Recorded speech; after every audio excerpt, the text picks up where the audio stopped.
L'heure de la revue de presse.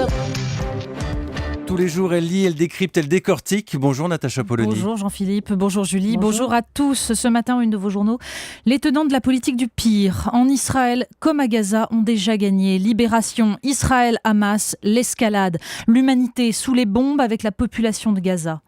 La pluie de bombes et de roquettes fait apparaître comme dérisoires les récriminations sur la pluie tout court qui ternit nos vacances en une d'aujourd'hui en France. Les vacances malgré tout.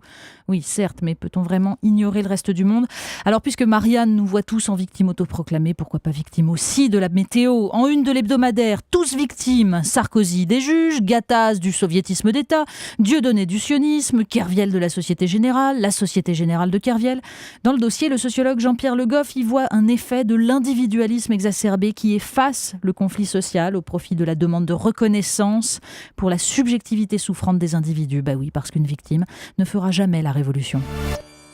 Dans vos journaux, la fougue d'Arnaud Montebourg ce matin. Alors lui, il est de retour. L'homme du jour en photo devant son pupitre pour sa grand-messe personnelle. Les Échos, Montebourg veut accélérer les baisses d'impôts des ménages. Paris-Normandie, Montebourg, tout un programme. Bon, même si certains comme l'Écho de la Haute-Vienne ont l'enthousiasme modéré. Montebourg, des mots pour quels actes ? L'opinion souligne surtout la stratégie politique du ministre de l'économie. Moi, Montebourg, ministre de l'autre politique. On sent d'ailleurs comme un flottement chez les commentateurs devant ce discours qui remet en cause les professions protégées. Et là, les libéraux adeptes de la concurrence applaudissent tout en se demandant quand même comment tout ça peut venir du ministre qui insultait les patrons. Mais un discours aussi qui s'attaque à la politique d'austérité et à ses grands prêtres européens. Alors il y a ceux qui se cabrent. De pompier urgentiste, écrit Jacques Camus dans La République du Centre, Arnaud Montebourg s'est transformé en bâtisseur d'avenir. N'en déplaise au flamboyant ministre de l'économie, il demeure pourtant et plus que jamais le pompeux de service. L'évocation de la survie nationale ne fait pas vibrer toutes les oreilles. Et du coup, l'éditorialiste s'interroge sur la stratégie. En vertu de quel statut immunitaire Arnaud Montebourg peut-il s'autoriser à jouer aussi effrontément perso sans encourir les foudres de l'exécutif ? Dans la Charente libre, Dominique Garot n'y voit pourtant pas un acte de ralliement aux frondeurs du PS. Visiblement cautionné par le tandem Valls-Hollande, écrit-il, la partition singulière d'Arnaud Montebourg relève moins des couacs de la période Hérault que d'une polyphonie à la limite de la cacophonie, mais totalement assumée.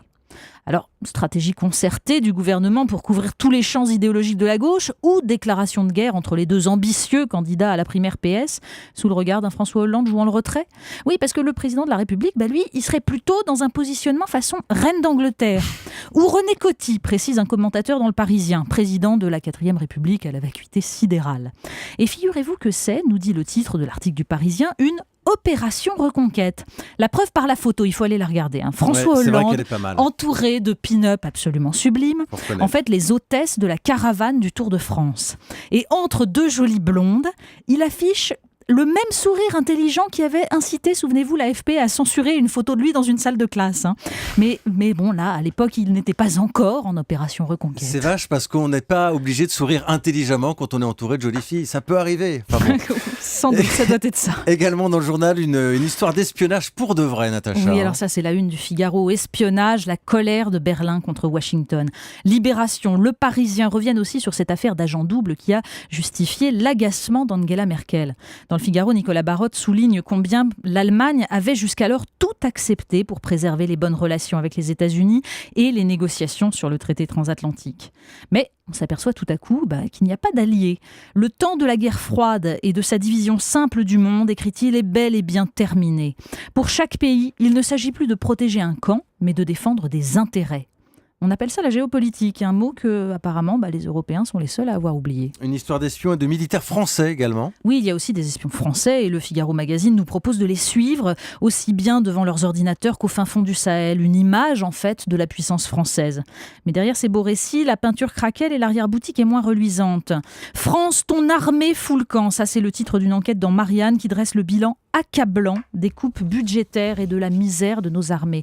Des soldats sous-équipés, symbole de la décrépitude d'une diplomatie française qui a décidé de devenir une puissance de second rang. Et puis Natacha, un coup de projecteur sur les bienfaiteurs de la patrie. Oui, alors ceux-là, ce ne sont pas des espions, mais ils opèrent aussi en secret. Le magazine Cosette signe un hors-série absolument formidable sur le retour de l'anormal.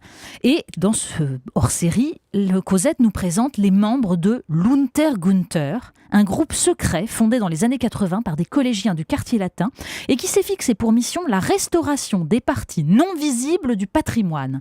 Par exemple, l'horloge du Panthéon, sabotée en 1965 par l'employé chargé de remonter le mécanisme et qui trouvait sa tâche trop fastidieuse.